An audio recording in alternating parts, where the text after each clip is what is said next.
let's move away from the big platforms. Let's really create a alternative that's actually going to stay that way and not become another big platform. And because I had a business background, the thing that made most sense was an MBA. And I thought, again, this Asian thing in me was like, I'm going to do the best program that I could do. And we've started this very cool journey building what is now t2.World. We're on a mission to elevate more writers in the creator economy, which, as we all know, is blooming.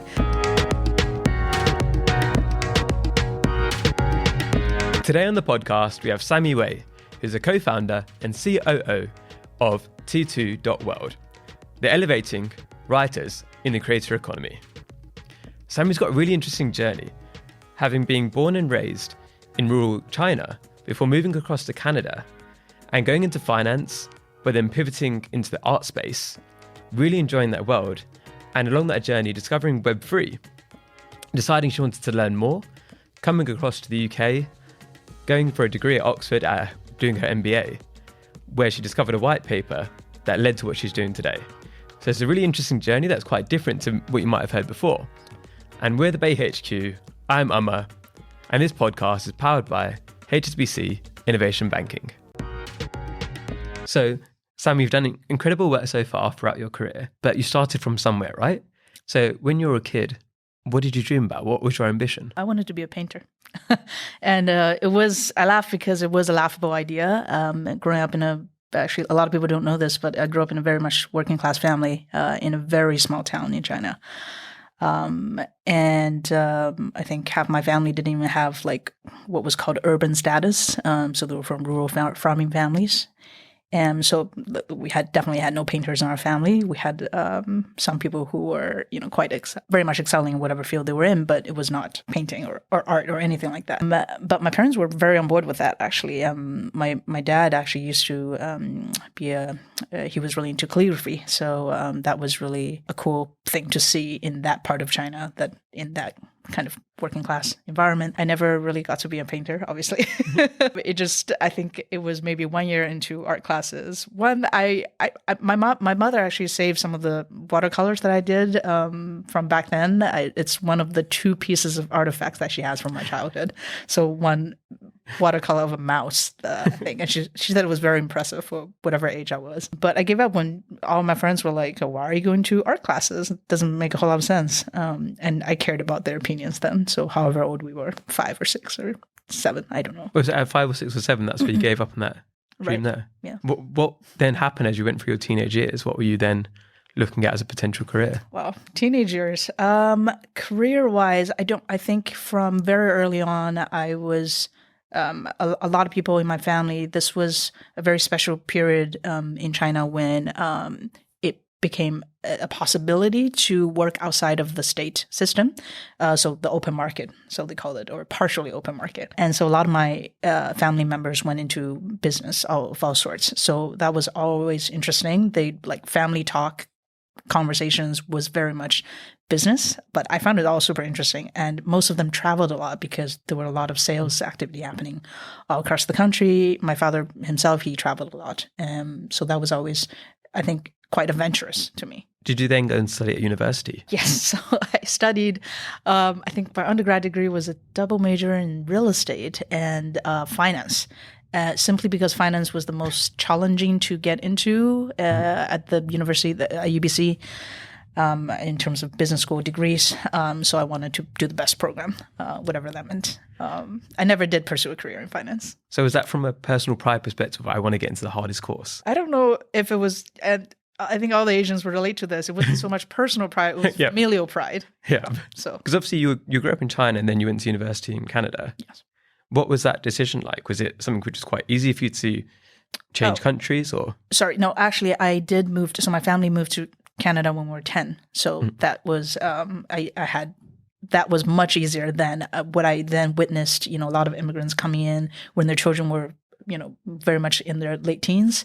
That was definitely much more challenging. I didn't feel any different than any other in-province kid that was applying to that particular school. So, but what I didn't realize was that how bubbled I was actually in a very specifically Chinese Canadian community. And I didn't know that. I just thought this was Canada. Yeah. That was the Canada that I grew up in, was very much an inner city neighborhood. Lots of our school, I want to say, was primarily Chinese Canadian, Chinese of all sorts, not necessarily from China, of course. So that was an interesting realization when I finished university. And I thought, actually, looking at the job opportunities out here, I'm going to be working with people who are not Chinese Canadian. So that was fascinating. And like once you're at university, you said like you're looking at different job opportunities. Was that, you said you obviously didn't work in finance. No. So what was then the decision there? Because if you worked in finance, you think the natural choice, okay, I'm going to go work in accounting or banking or something. Yeah. What made you take a different path? So honestly, the primary reason was that I didn't know how to apply to jobs. I sent some online applications and I felt completely defeated when I only got, I think, 2 interviews out of maybe 10 applications. And I didn't get any of the 2 interviews. Now I understand, of course, I just didn't apply to enough jobs, but nobody really told me how many jobs you were supposed to apply to. So anyway, I thought, okay, I'm going to go do my own thing. And I had this opportunity to start being an event producer, working in event production, which was very exciting. I did all kinds of roles in that line of work and ended up having my own production company, and then went from that to public art production and facilitating a lot of the business end of that sector. And that was super fascinating. And I got to meet a lot of painters. So just come full circle there. Yeah. So looking at that as well, where you said where it's one of those hidden disadvantages, right? It's that if you don't know you're meant to apply to many jobs, then you don't apply to as many and then you don't get the same opportunities. And it's one of those things that's really difficult because how do you understand that, right? How do you learn that if you're not from that background or people in your family haven't been through that kind of role? And do you feel like that events production industry you went into was actually almost a happy mistake in terms of, because you were thinking, I want to get into finance, but that didn't quite work out? Did you enjoy being in the event space? Very much so, yeah. It was crazy. It was probably the most crazy period in my life, just the amount of traveling, the kind of schedule around event production, which is crazy. And the kind of, I think people who work in performance arts will understand this, that you have a very strong bond that's very intense for a very short period of time. And then you kind of go away and you're like, oh, well, do it all over again for the next one. And that's very different from the sense then I've pivoted into arts. And then now where I'm now, the kind of professional and social bonds that I've been developing are much more long-term. And the connections are, for me, at this stage of my life, feel a lot more rewarding for what I need right now. So you mentioned as well about how you grew up in this very Chinese Canadian environment, and obviously in the event space and the art space, I'm guessing it was much more mixed. Yes. How did you feel in those spaces? Did you feel like you're included, you're part of it, or a bit on the outside? Good question. Mixed is an understatement. It was very much not mixed. I think in some, definitely in the public art space, where few people had control over the public resources that were available, and the institution that I worked at was one of them, had access to abundant of public spaces. And I hadn't realized, and we were talking earlier before we started recording, that about people are too busy assimilating. I was too busy assimilating to realize. And then I had someone from the city of Vancouver had asked me to coffee, who was also Asian, and said, I don't see many Asians working in public art, public space activations. I love to just have coffee or have lunch and get to know each other. And I thought, you're right. You're the first Asian, the only other Asian that I've run into, in this particular space, other than some of my colleagues that I actually work with, but they weren't in that position of power to be in that management of the resources that we were, thinking about. So it's one of those interesting things as well, because I mentioned before about the writing I did before what I do today. And I never really noticed as well about a lot of the top writers on the platform, so it was Medium, that is very, very white. And there's a few Black American authors, but there wasn't really any Asians. And it was only when people started messaging me, because they would be like, oh, like you're the only person who looks like me who's near the top of this, that you start to really pay attention. And it's part of the motivation behind what we're doing today. Is just that I realized that when you're busy doing your own thing, sometimes you forget that actually a lot of other people look up to you. And I guess you had that with the person who reached out to you about wanting to connect, because they're like, you're somebody who looks like me who's doing something which I want to do. And as you went through that process, so you're obviously now managing the arts as well, what was the next step from there? So you'd done that. What was next in line? And yeah, it really fell into me. So what happened next? I was working on a very cool art project that completely blew my mind. It was called Voxel Bridge. I had to learn everything. So I learned about AR, VR, Web3, and it was the most. Looking back in retrospect, like it was the most challenging beginner's introduction to Web3 that is possible, because the people that we collaborated with for that project were from the Polkadot Kusama ecosystem, which is the most complex, probably architecturally speaking, blockchain ecosystem out there. The most complex implementation of Web3, as they now call it. But that was great, because then my learning appetite was like huge. And I thought, okay, wow, there's a lot of really exciting things here. I felt like, and as a 90s kid, I felt like, whoa, this is like surfing in, like Ask Jeeves days, or even before that. Like, I think in China we had like Sina.com, which was like absurd black hole of all kinds of weird and cool things. So I got really excited. That was how I felt. And then through that project, working with Jessica and Joe, who was the artist for the project, I started meeting all the kind of cool people in the space that thought that were really in it for ideology purpose. I've also since met more people like that, but I've realized also in the space there are people who are not necessarily in it for the same gains. But for me, that was convincing enough for me to keep exploring. And because it literally triggered my learning appetite to the point where I thought, I'm going to go get another degree. And because I had a business background, the thing that made most sense was an MBA. And I thought, again, this Asian thing in me was like, I'm going to do the best program that I could do. So I researched the best programs out there. I really only wanted to do a 1-year degree. So I ended up at Oxford. And then before I went, I thought, okay, here's what I'm going to get out of this. I'm going to go in, make a ton of friends, and have a lot of fun. But on my job side, what I'm going to do is find something that's rewarding at the intersection of some kind of creative media / Web3. And then it was only a few months into the program, then I read this really cool white paper passed to me by a family friend, the white paper for T2, which was very much at the time only the economic design and kind of the curatorial aspect, very complex, a really cool read. I spent quite a bit of time going over it multiple times. Then I had a call with the founder, Meng Yao, who then invited me to come on board. I've since become her co-founder, and we've started this very cool journey building what is now t2.World, which is very relatable to Medium. Very similar to Medium, but with the added perspective of community. So kind of like a Medium / subreddit format. And we're on a mission to elevate more writers in the creator economy, which, as we all know, is blooming. But writers are very much left behind, and that's what we're here to help with. We hope you're enjoying the episode so far. We just want to give a quick shout out to our headline partners, HSBC Innovation Banking. One of the biggest challenges for so many startups is finding the right bank to support them. Because you might start off and try to use a traditional bank, but they don't understand what you're doing. You're just talking to an AI assistant, or you're talking to somebody who doesn't really understand what it is you've been trying to do. HSBC have got the team they've built out over years to make sure they understand what you're doing. They've got the deep sector expertise, and they can help connect you with the right people to make your dreams come true. So if you want to learn more, check out hsbcinnovationbanking.com. So it's interesting there with the idea of T2. So you read the white paper. Yeah. What was about that white paper that really made it stand out to you? Because I guess at that point, if you're joining as a co-founder, there was still quite a lot of work to do. So what made you decide, okay, this is what I'm going to jump into and dedicate my time to from that paper? Because it must have been an impressive paper. Yeah. I think there were a few aspects. I'll go from probably kind of the most impressive to the last thing, which is more like, just for me personally, it really tickled me. So the first thing was the ideology behind it was that we wanted to reward people for how much time they spend on the network, and that included everybody that was spending time on the network, whether you were typically considered a consumer or a creator or the owner of the platform.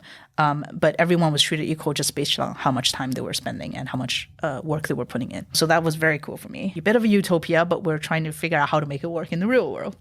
And then the second part, the paper itself was really well written in that it was a bunch of very complex ideas, both from philosophical standpoint and also from the technology that it was endeavoring to incorporate. And that intellectually was very stimulating for me. And then the last bit was that because English is not Meng Yao's first language, I could see the kind of creativity she had to bring in to really bring the paper to life in terms of words and how she used strong words together to drive a point home. She was very poetic. She's a very poetic person in general, but I think in writing it really comes through. Even though it's not her native language, it really shined. And for me, that was very touching. So that's the last bit. So obviously, when you got in touch with your co-founder there, was she looking for a co-founder at the time? Or was it more just a conversation that then evolved? No, she was looking to do user surveys. So she surveyed me as someone who enjoyed reading and writing quite a bit and as a potential user. And she kind of asked a bunch of questions, which then I didn't realize turned into a bit of an interview. And she had asked me something about, I think she was quoting from The Alchemist. And I had a copy on my desk, the whole thing about good omens. And I thought, okay, well, this is a bit freaky in a really good way. So I remember we have a screenshot of that actually. And then it wasn't until after the call, she was, I think a little bit shy in approaching me, but she was just really happy and said, would you consider being our CMO? And I told her I loved marketing, have lots of ideas, but I'm not really interested in that role. But I proposed an alternative, which was that I could run the operations, part-time for now as I'm going through finishing up my MBA. But yeah, I would have loved to be a part of the journey. And then that's involved into a co-founder role, which I really appreciate. And we built the team together. We raised quite a bit of resources so that we could build T2 into the current stage it is, which, as you know, yesterday, Wednesday, we were just celebrating our public launch after over a year of more stealth, private development. And that was incredibly rewarding. You mentioned there about your own reading and writing as why you were a user potentially of T2.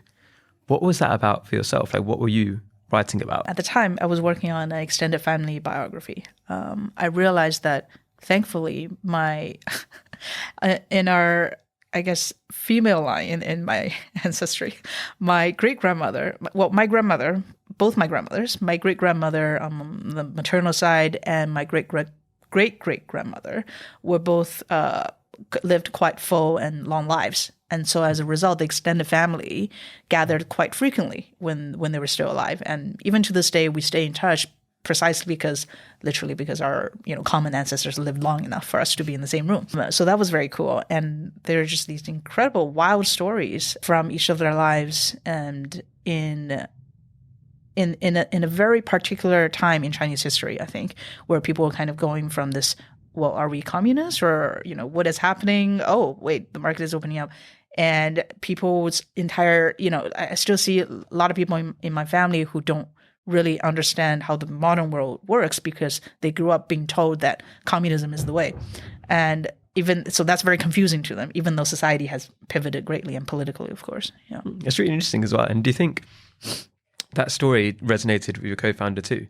So was that part of what you bonded on, or what do you feel like the bonding was about there? It didn't come from there, but we did have lots of bonding moments over our family later on in conversations. And if you wanted to speak her another time, she has great stories to tell there as well. But in that particular conversation, we just bonded on all the ideas that we had shared. There were a little bit of philosophical debate in terms of like who gets to determine, what is right or good, and things like that. But yeah, overall, we were really excited about the writing and reading space. I think that alone was quite strong. And obviously, you came on board on those very early days, and at that point, I guess, was there an app yet? Was there a product yet, or did you come pre-product? There was a pre-product. Yes, there was a very beautiful but very simple demo.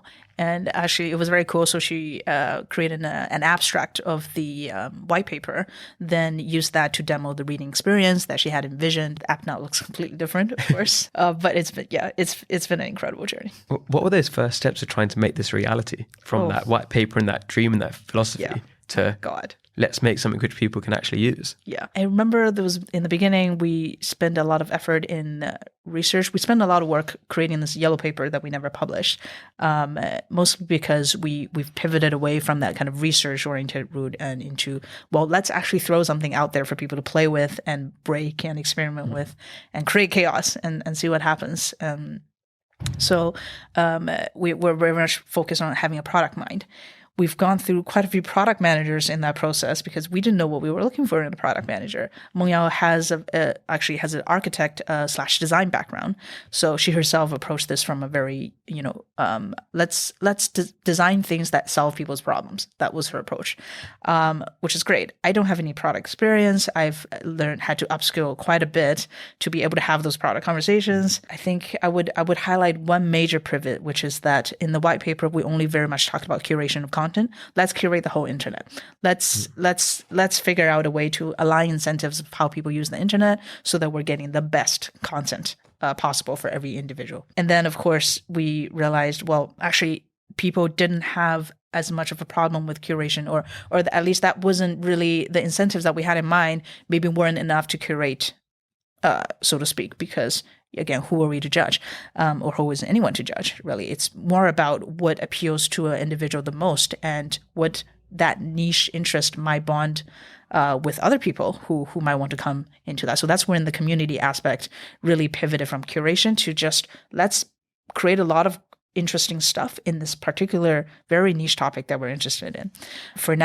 Right now we have, for example, a community of vinyl collectors based out of Poland, and they just want to talk about music, and they love talking about how vinyl as it's making a little resurgence, but still in the bigger grand scheme of things, it's becoming devalued, and they want to look at how Web3 may even play a role in that. So very exploratory. I love it very much. Yeah. So niche. Cool things like that. What's interesting too is that the way you've explained the product is very much about the end user and how it's actually going to help them. Whereas what can sometimes happen is people decide they want to use Web3 and then try to find a problem. And the way it seems like you've done it is that more about Web3 as a way to deliver what you believe is going to make a huge difference to the world, right? How did you go about, so you mentioned that you used, I think it was Polkadot before, right? Yeah. Which is very complicated. Yes. How would you go about picking the technology to use for that? Really good question. And you also remind me of another pivot we made, which is that actually we started off that way. So we started off from, okay, what is possible in Web3 and what are people excited about in Web3, and let's bring that to them. And now it's from very much, no, what do writers care about and how can Web3 help? And we made that pivot, thankfully, in time for our community to grow with us into what it is. In terms of technology choices, for me, it was very much as long as philosophically I can stomach whatever it is that we're putting out there, because technology decisions are, in a sense, like ethic decisions. And of course, we come from very much the mindset of let's move away from the big platforms. Let's really create a alternative that's actually going to stay that way and not become another big platform. Or at least if it did, then all the users should be able to benefit from that and not, be extracted from. So we had our head of engineering, Rafa, who was also very aligned philosophically with.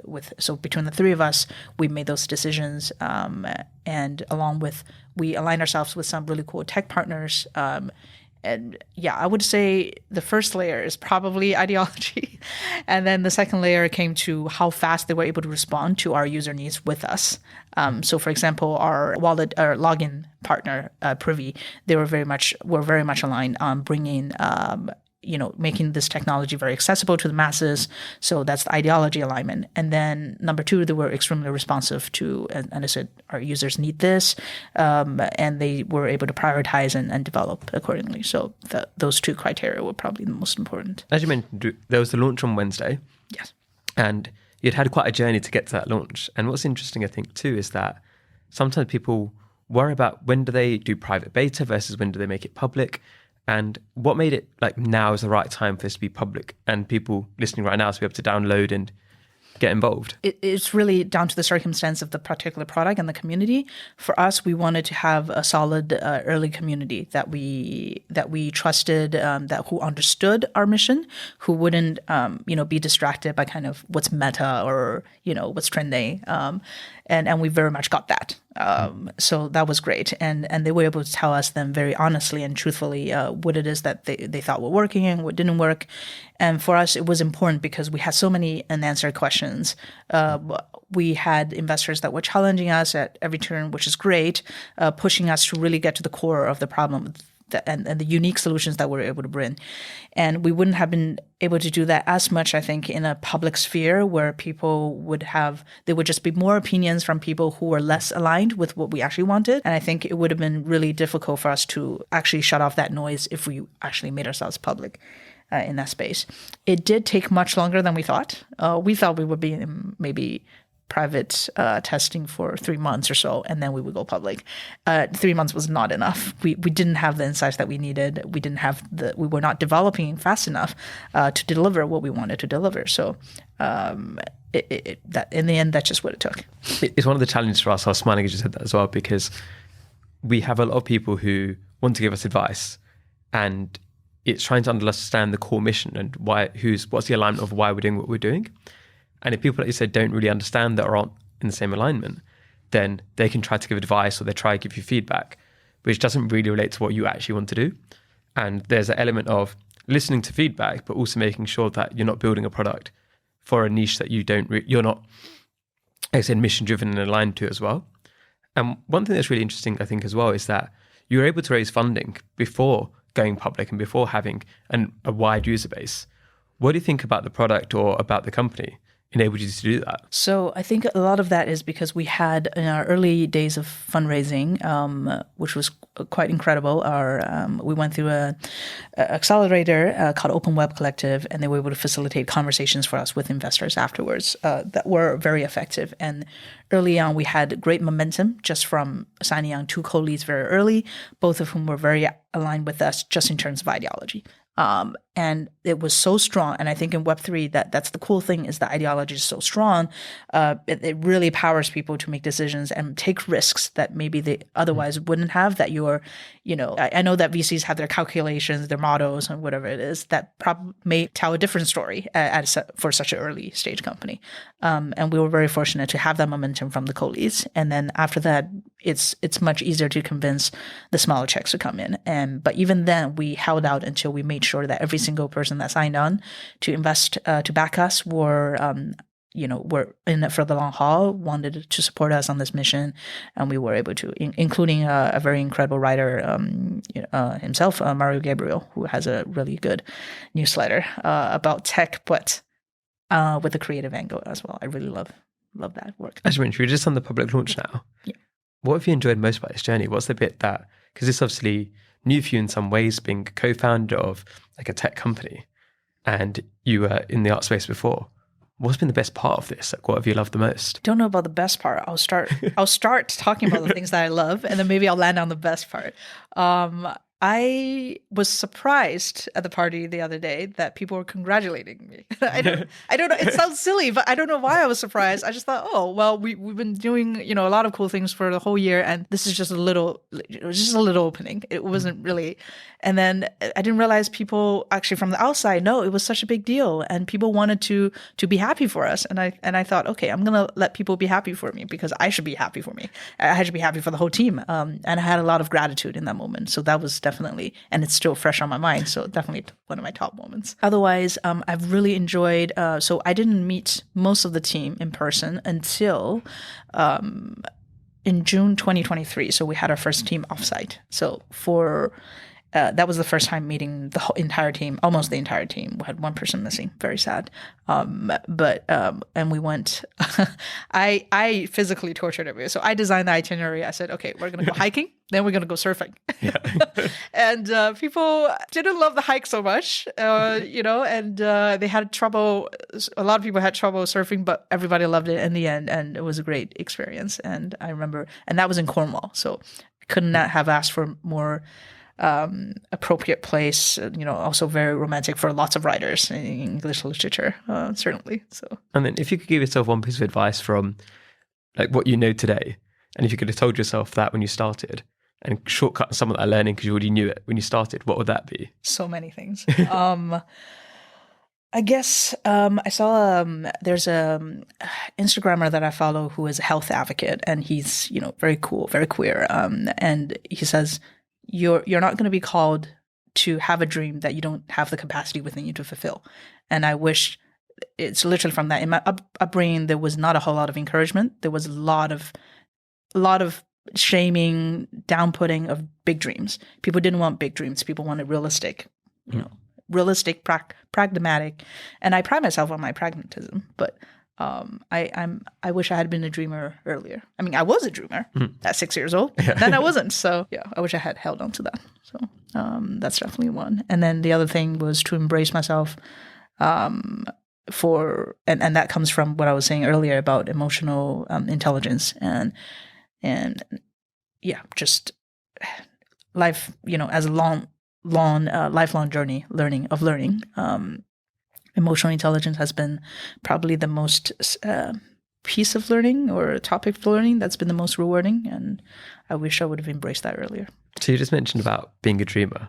So you're here today, maybe in 10 years' time, what's the dream? What would you hope you've been able to do? And you can dream big, it doesn't have to be realistic at all. What would that be? What would it be? Like you'd love to say, yeah, we were able to do that as a team.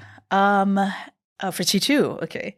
Or, I mean, it could be T2 or personal. Yeah, so different things. I mean, for T2, definitely millions and millions of writers and readers who are actually not getting paid peanuts as of, today's standards. But outside of T2, for myself, I see myself potentially in the post-T2 future. I don't know when that will be, but definitely coming back to the queer community. I had an opportunity to interview for a position that, if not for Oxford and T2, that I would have very much wanted to serve, which was in the queer community in Vancouver. Yeah, definitely something in that realm. And I don't know what it will be. I don't know if it will be nonprofit. I don't know if it will be advisory consulting or community work. Just whatever gets people happy and whatever gets people to believe that they should be living their best lives and as their authentic selves. So we're going to move into some quick fire questions now on that note. Okay.